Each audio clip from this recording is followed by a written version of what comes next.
बिस्मिल्लाहिर्रहमानिर्रहीम। आज मैं जिस टॉपिक पे बात करने जा रहा हूँ वो है गज़ल। नए तालिब इल्मों को बताता चलूँ, गज़ल पढ़ने से पहले फ़र्स्ट ईयर के तालिब इल्म ख़ास तौर पे गज़ल के बारे में उन्हें जानना ज़रूरी है कि गज़ल बेसिकली होती क्या है। बेटा, आम तौर पर आप लोगों ने किताबों में पढ़ा, औरतों की बातें करना, हुस्न व इश्क की बातें करना। आपने पढ़ा एक औरत जब आटा गूंद रही होती है, उसके बाल बिखरे हुए होते हैं, तो उस वक्त जब वो अपनी लिटों को संवारती है, वो गज़ल है।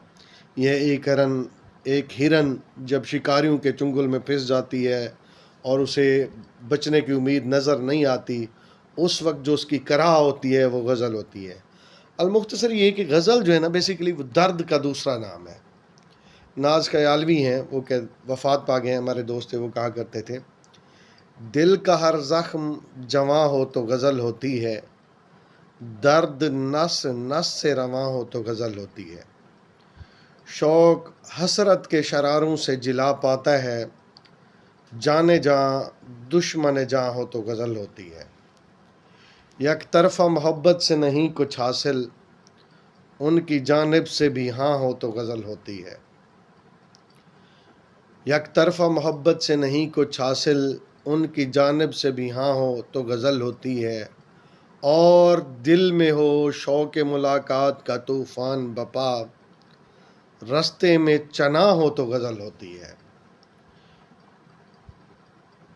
शौकत फ़न की कसम, हुस्न तख़य्युल की कसम, दिल के काबे में अज़ां हो तो गज़ल होती है।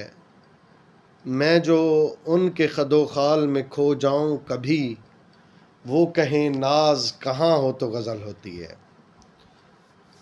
बेटा जी, दिल का हर ज़ख्म जवां हो तो गज़ल होती है, दर्द नस नस से रवां हो तो गज़ल होती है। दिल का हर ज़ख्म जवां होना मतलब इसका ये है कि दिल में जो ज़ख्म है वो कुछ इस तरह से लगे कि उन ज़ख्मों में इंसान लज़्ज़त महसूस करने लगे तो गज़ल बनती है। दर्द नस नस से रवां हो। आपने कभी गौर किया, अब तो दर्द सहने की इतनी आदत हो गई है फराज, जब दर्द नहीं मिलता तो दर्द होता है। ये गालिब कहा करते थे, ज़ख्म सिलवाने से है मुझ पे चारा जोई का तान, गैर समझा है कि लज़्ज़त ज़ख्म सोज़न में नहीं। जब मेरा महबूब मुझे ज़ख्म देता है, वो ज़ख्म सूखने लगते हैं, तो मैं सुई को अपने पास ले आता हूँ, ज़ख्मों को कुरीदता हूँ। वो मैं जो ज़ख्मों को